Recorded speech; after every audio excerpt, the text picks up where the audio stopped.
August 2015, I recently got an email from a founder that helped me understand something important: why it's safe for startup founders to be nice people.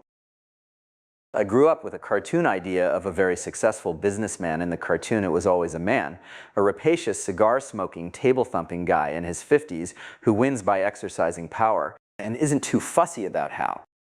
As I've written before, one of the things that has surprised me most about startups is how few of the most successful founders are like that.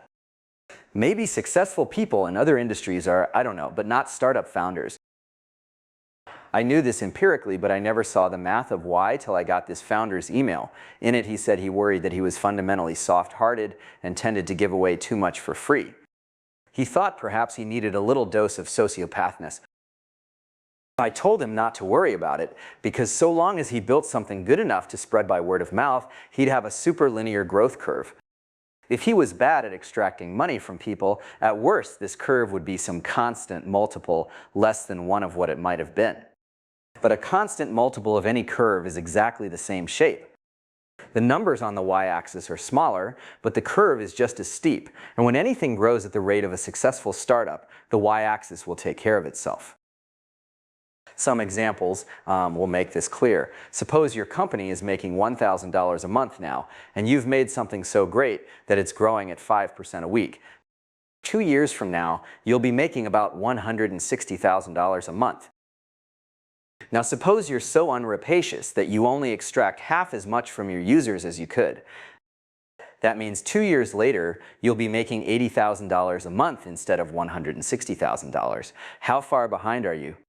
How long will it take to catch up with where you'd have been if you were extracting every penny? A mere 15 weeks. After 2 years, the unrapacious founder is only 3.5 months behind the rapacious one. If you're going to optimize a number, the one to choose is your growth rate. Suppose, as before, that you only extract half as much from users as you could, but that you're able to grow 6% a week instead of 5%. Now, how are you doing compared to the rapacious founder after 2 years? You're already ahead, $214,000 a month versus $160,000, and pulling away fast. In another year, you'll be making $4.4 million a month to the rapacious founder's $2 million. Obviously, one case where it would help to be rapacious is when growth depends on that. What makes startups different is that usually it doesn't. Startups usually win, by making something so great that people recommend it to their friends. And being rapacious not only doesn't help you do that, but probably hurts. The reason startup founders can safely be nice is that making great things is compounded and rapacity isn't. So if you're a founder, here's a deal you can make with yourself that will both make you happy and make your company successful. Tell yourself you can be as nice as you want, so long as you work hard on your growth rate to compensate. Most successful startups make that trade-off unconsciously. Maybe if you do it consciously, you'll do it even better. A footnote: many think successful startup founders are driven by money. In fact, the secret weapon of the most successful founders is that they aren't.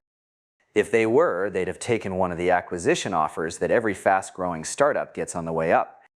What drives the most successful founders is the same thing that drives most people who make things. The company is their project.